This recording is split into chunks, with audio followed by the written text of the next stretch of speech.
من قال إن البلدين المغاربيين يقفان الآن على شفا الحرب؟ أليس في الجزم بذلك نوع من المبالغة والتهويل؟ لكن هل هناك نار بلا دخان؟ فإن كان الوضع هادئا وعاديا ومستقرا بين المغرب والجزائر، فما الذي يجعل كثيرين لا يستبعدون حدوث مثل ذلك السيناريو؟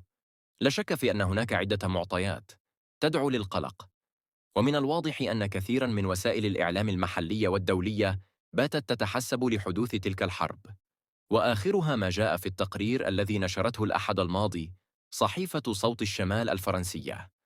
وذكرت فيه أنه يكفي أن يحصل أي حادث بين الجانبين ليؤدي إلى أزمة حقيقية بينهما. متحدثة في ذلك السياق عن مهاجمة مقاتلين من جبهة البوليساريو السبت الماضي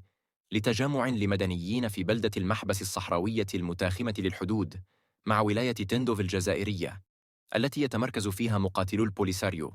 مشيرة إلى أنه رغم أن المهاجمين الخمسة قتلوا قبل أن يتسببوا في وقوع إصابات، إلا أن الحادثة وقعت في سياق توترات قوية للغاية بين الرباط والجزائر العاصمة،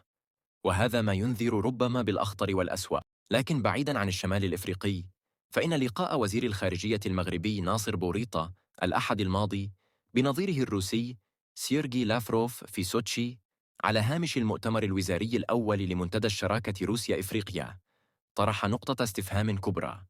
فمع أنه لم يكن شكلياً أو بروتوكوليا، إلا أن وكالة الأنباء الرسمية المغربية اكتفت بالتأكيد فقط على أنه مثل مناسبة للتباحث بشأن القضايا الثنائية وتبادل وجهات النظر حول القضايا الإقليمية والدولية ذات الاهتمام المشترك،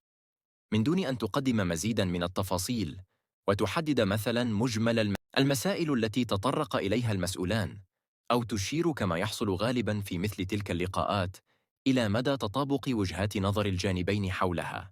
ومن الواضح أن ذلك الأمر لم يحدث بمحض الصدفة، بل كان مخططاً له ومقصوداً،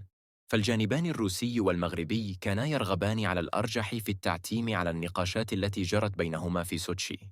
والسبب قد يكون عدم رغبتيهما في هذا الظرف بالذات في الإفصاح عما يعتزمان القيام به في المرحلة المقبلة، خصوصاً فيما يتعلق بأعقد قضية ما زالت تقسم الجارتين المغاربيتين، أي المغرب والجزائر. والسؤال الذي يطرح نفسه هنا وبحدة هو كيف تفاعل الروس مع تصريحات بوريطة التي سبقت ذلك اللقاء بيومين وتمت في جلسة برلمانية خصصت لمناقشة ميزانية وزارته، وتحدث فيها عن أن هناك مؤشرات تدل على رغبة الجزائر في إشعال حرب في المنطقة والدخول في مواجهة عسكرية مع المغرب. هل تراهم ناقشوا معه تلك المسألة بالتحديد؟ ثم إن حصل ذلك، هل يمكن أن يكونوا قد طرحوها بعد ذلك على وزير الخارجية الجزائري أحمد عطاف الذي كان حاضراً بدوره في ذلك المؤتمر الوزاري؟ سيكون من الصعب جداً ألا يكون الطرفان المغربي والروسي على الأقل قد تطرقا وبشكل من الأشكال إلى تلك التصريحات التي قد تعد في الظرف الدولي والإقليمي الحالي على قدر كبير من الأهمية والخطورة. فالمغاربة يعرفون جيداً أن موسكو رغم التقلبات وحالات الفتور والبرود التي مرت بها علاقتها مع الجزائر في بعض الفترات بسبب اختلاف وجهات نظر البلدين حول بعض القضايا مثل تلك التي تخص دول الساحل وليبيا، إلا أنها ما زالت تمثل حليفاً قوياً للجزائر. والروس يدركون من جانبهم أن ذلك الوضع قد يجعلهم في نظر المغاربة الطرف المثالي الذي قد لا تكون له القدرة فقط على أن ينقل رسائل بين العاصمتين المغربية والجزائرية، بل في أن يقوم بمساعي وجهود تمكن من خفض التصعيد والتوتر المتواصل بينهما. لكن ما الذي يمكن أن يكون لافروف قد قاله لبوريطة بعد أن عرض عليه الوزير المغربي آخر التطورات الميدانية التي حصلت في الصحراء، وهي إطلاق البوليساريو السبت الماضي لقذائف سقطت قرب خيمة كان يجتمع فيها مدنيون في بلدة المحبس القريبة من الحدود الجزائرية؟